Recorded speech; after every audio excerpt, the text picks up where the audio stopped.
Hello, MBAP 518 International Business Online MBA students. This is Dr. Jaros with a video explanation for how I graded your second exam.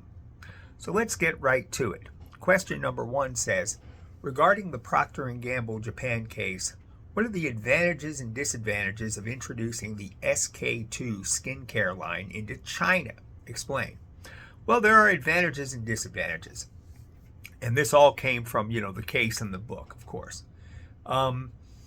Advantages, China represents a booming market.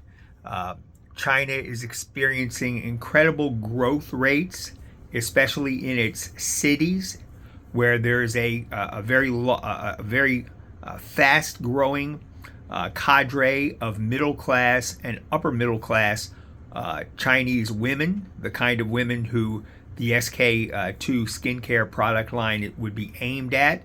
So Procter & Gamble could be in a situation of being able to get in on the ground floor before competitors from Europe and the Americas could. So they might be able to achieve some first mover advantages by getting into China quickly. Also, unlike for other competitors, Procter & Gamble already has its foot in the door in China. They're already selling the Olay cosmetics line to the to a lower tier of Chinese women, and so they already have distribution channels in place, and they have a marketing feel for the Chinese market. Furthermore, the SK2 skincare line has already tested very well in Hong Kong, and Hong Kong, of course, is a Chinese territory. So they already have some strong evidence that Chinese women might like the SK2 product line because the market research in Hong Kong has gone very well. However, there are some disadvantages as well. China has a very dense bureaucracy. It's very difficult to get regulatory approval for foreign products to be sold in China, and that's an arduous process. There's a lot of red tape that has to be navigated. Also, China has very high import duties on imported products, 40% or more, and that would raise the cost of the SK2 product if it was sold in China. Also, the Chinese women are not generally sophisticated in terms of their use of skincare products. They're not used to going through the 7-stage process that SK2 involves, and so there would have to be a lot of marketing money spent to educate Chinese women on how to use the product. And last but not least, China is rife with counterfeiting of name brand products, particularly ones aimed at the higher end of the market, and SK2 would be aimed at the higher end of the market. So counterfeiting is a concern as well. Question number 2. According to the Stopford and Wells ISS model, what kind of structure will a fully internationalized firm have? Is this structure likely to be effective? Explain. Well, according to the Stopford and Wells model, if a firm is fully internationalized, it will have a matrix structure, meaning a structure in which the organization is structured simultaneously on the basis of product divisions and also area or geographical divisions. In terms of whether it's likely to be effective, the answer is no. While theoretically, the matrix structure might be able to solve some problems that fully internationalized firms face, in practice, it tended to perform very poorly. And there's basically 2 reasons for that. On the one hand, the matrix structure violates one of the core principles of management, which is that every employee should have one and only one boss. In a matrix structure, employees report to both an area manager and a product manager. Also, because the matrix structure is complex, this leads to information log jams and a lot of communication breakdowns and conflicts. So for those reasons, the matrix structure does not tend to work well, and therefore the firm would want to move in a more transnational direction. Question 3. What strengths allowed Matsushita to overtake Philips during the 1950s and 60s? What aspects of its administrative heritage has been problematic for it in more recent years? Explain. Well, in the 50s and 60s, the business climate, the global business climate, was characterized by falling trade barriers. Trade barriers were falling across the globe. And Matsushita was able to create a centralized structure with production, R&D, headquarters activities located in Japan, and then they would export products to foreign markets. That allowed them to maintain strict quality control standards on their production facilities in Japan, which allowed them to produce higher quality products than Philips. It also enabled them to keep their costs lower because they were able to achieve economies of scale that the spread out, decentralized, multi-domestic Philips firm could not achieve.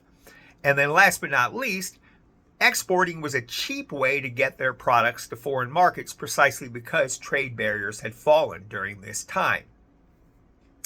And last but not least, Matsushita wisely followed a copycat R&D strategy. Whereas Philips invested in basic R&D, which is very expensive. Basically, what Matsushita did was wait for companies like Philips to make innovative breakthroughs and then simply develop copycat products at a much lower cost. So they didn't incur the R&D expenses that Philips was incurring at that time as well. However, later, Matsushita faced its own problems. Chinese and Korean competitors sprung up in its own backyard, and these firms were able to produce at even lower cost than Matsushita could because they located their production in China, where wage rates are much lower, rather than the high wage rates that that Matsushita was paying its employees in Japan. Also, the highly centralized structure proved to be not very nimble when entrepreneurialism was called for. When you have a very highly centralized structure where managers at the headquarters call all the shots, the managers in local subsidiaries are not empowered or trained to be entrepreneurial and grow their own business. So Matsushita was very slow to respond to the challenge created by the Chinese and Korean competitors. Lastly, Matsushita, being a Japanese company, had a cultural policy of full employment, meaning it was very difficult for them to lay off employees, even though it became clear that they needed to restructure and shed themselves of a lot of redundant employees who were costing the company a lot of money. But they were unwilling to do that because of their cultural heritage. Finally, question number 4. If a firm traditionally has used a center for global approach to knowledge management, what transnational approach to knowledge management should it evolve towards? Describe this transnational approach and explain what the goal would be in adopting it. Well, that's 3 parts to the question there. First of all, the transnational approach to knowledge management that it should evolve towards is what's called the globally linked approach. The globally linked approach is a transnational approach to knowledge management that fits with a company that historically has used the Center for Global approach. Okay, the globally linked approach basically involves creating working relationships and communication channels between headquarters and between local subsidiaries, so that managers at headquarters become sensitized to innovations that are occurring in the foreign subsidiaries. And foreign subsidiary managers are empowered to be innovative and entrepreneurial. Pool the resources from the subsidiaries and headquarters to jointly work on innovations rather than having it all done by headquarters, as is the case with the traditional Center for Global approach. The goal of this approach to knowledge management is to make sure that subsidiary managers are able to be more innovative, and when they innovate, the entire company learns about those innovations and can benefit from it. Okay, I hope my explanation is helpful. in terms of helping you understand the grade you received on the exam.